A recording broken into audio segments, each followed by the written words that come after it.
È raro trovarsi al cospetto della ricostruzione di una casa etrusca. Tutto questo è possibile qui al parco del Delta del Po grazie ad un progetto che ha consentito di ripristinare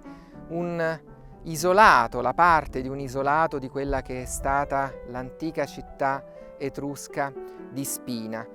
Le case riproducono la tipologia edilizia documentata fra il V e il IV secolo a.C. e lo fanno con le tecniche dell'archeologia sperimentale, un modo per comprendere la vita e la quotidianità degli abitanti etruschi e anche stranieri di questi luoghi, è un modo per entrare nelle loro vite attraverso la quotidianità, andando oltre quell'immagine restituita dalle ricchissime necropoli di Spina e che conosciamo dagli scavi condotti a partire dagli anni 50 nell'abitato, che oggi hanno letteralmente ripreso vita. E allora scopriamo insieme la vita degli Etruschi di Spina.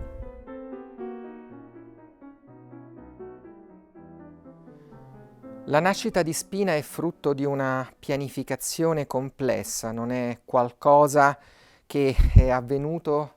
in un momento tra la notte e il giorno, anche se i tempi che hanno visto nascere questa città sul delta del Po sono straordinari anche agli occhi di uomini moderni. Per giustificare il grande impegno che ha portato a questa impresa è però necessario inserirla nel più grande contesto storico dell'arcaismo. Durante il VI secolo a.C. si decidono gli equilibri nel Mediterraneo, si decidono il modo in cui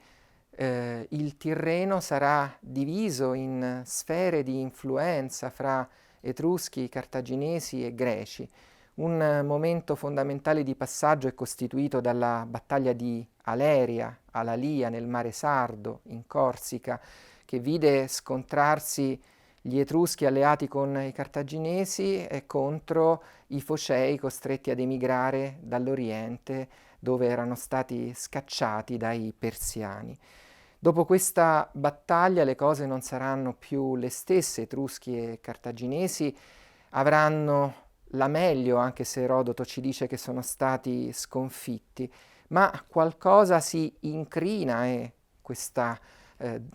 inizio di una crisi si protrarrà nell'arco di diversi decenni e avrà i suoi effetti più significativi per l'Etruria tirrenica nel corso del V secolo a.C. In tutto questo, la nascita di Spina segna l'avvio di una strategia che sposta il baricentro economico e politico dal Tirreno all'Adriatico. Spina nasce quindi con precisi moventi e nell'arco di pochi anni la stessa confederazione di città che aveva garantito la nascita di un luogo dalle grandi ambizioni ma complesso come questo prova a riscattare quel Tirreno attaccando la più grande città greca che sorgeva non lontano dai nemici etruschi, Cuma. Durante la 64esima Olimpiade dell'Arcontato di Milziade ad Atene, i Tirreni che abitano sul Golfo Ionico, quelli che di lì col tempo furono cacciati dai Celti, si unirono agli Umbri, ai Dauni e a parecchi altri barbari e intrapresero la distruzione di Cuma, città greca, nel territorio degli Opici, che gli Eretriesi e i Calcidesi avevano fondato, senza che potessero addurre alcuna motivazione giusta del loro odio se non la prosperità della città.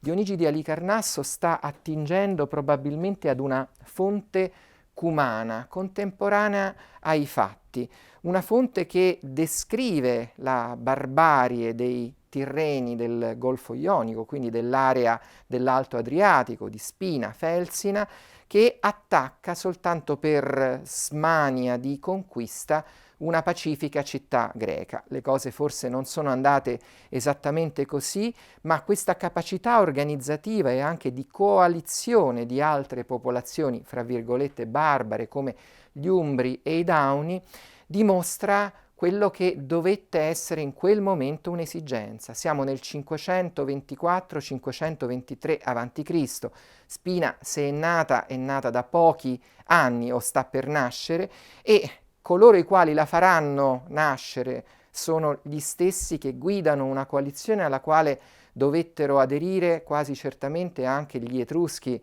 del Tirreno. Città come Cerveteri non potevano non essere interessate a eliminare il problema posto da una colonia greca così vicina ai loro interessi. In questi anni gli Etruschi dominano anche Roma, e sono gli anni della grande Roma dei Tarquini, dell'ultimo dei Tarquini, Tarquinio il Superbo, che verrà poi cacciato nel 509 a.C. e finirà in esilio dopo un rapido passaggio a Cerveteri, proprio nella cuma di Aristodemo, il tiranno che divenne tale grazie alle imprese compiute proprio nella battaglia del 524 a.C. Questo è l'orizzonte storico nel quale nasce la città di Spina, e da questi fatti trarrà motivo per la sua crescita e la sua grandezza, quella che ha consentito agli spineti di poter continuare la loro vita al meglio nella quotidianità,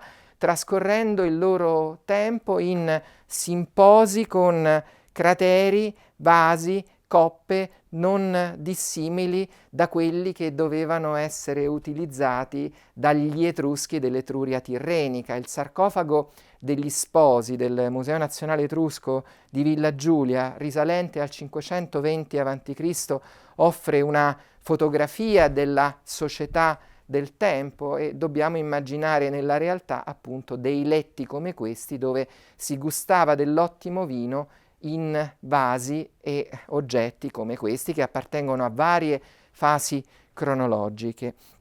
Spina quindi risponde ad esigenze politiche, economiche, militari ben precise, ma non poteva raggiungere questa grandezza soltanto in virtù della sua posizione strategica, del controllo delle vie di collegamento, il Po, l'Adriatico. C'erano anche risorse locali, la produzione agricola della fertilissima pianura padana, derrate importanti come il grano indispensabile per gli ateniesi, e poi la caccia, la pesca dovevano costituire, come mostrano gli affreschi dell'omonima tomba della caccia e della pesca a Tarquinia, un elemento fondamentale per la vita quotidiana. Qui vediamo dei tipici piatti da pesce più recenti rispetto al periodo della nascita di Spina, ma per poter conservare ed esportare materie come queste c'era qualcosa di preziosissimo, indispensabile per la società di questo periodo, il sale. Spina era importante anche per il controllo di quelle saline che oggi hanno come erede ideale Cervia. Con il sale si poteva conservare il cibo e farlo durare più a lungo del normale. Con il sale lo si poteva anche aromatizzare, insomma il sale era indispensabile. Un'antica via di Roma, tra le più antiche, si chiama così Via Salaria perché era quella attraverso la quale veniva smistato nell'area appenninica il sale che veniva estratto dalle saline alla foce del Tevere, che furono oggetto di contesa per secoli fra Roma e la nemica acerrima rivale etrusca Veio. E saline c'erano certamente anche qui a Comacchio. La produzione del sale è documentata dagli scavi nell'abitato di Spina. Alcune case della Spina del V secolo nel IV secolo sono state riadattate proprio per la produzione di quella fantastica materia bianca che ha l'origine anche di una parola che oggi tutti noi utilizziamo, il salario, e questo rende l'idea della sua importanza. Ma poi naturalmente il commercio è esemplificato dalle anfore da trasporto che a Spina arrivavano da tutto quanto il Mediterraneo, mostrando una rete di contatti che era anche scambio di risorse alimentari, e da Spina chiaramente dovevano partire verso Atene e gli altri centri del Mediterraneo orientale e anche di quello occidentale merci preziose che convergevano qui da tutta l'Etruria e dal centro Europa, prima fra tutte l'Ambra. Qui abbiamo un ideale spazio della capanna riservato proprio allo stoccaggio di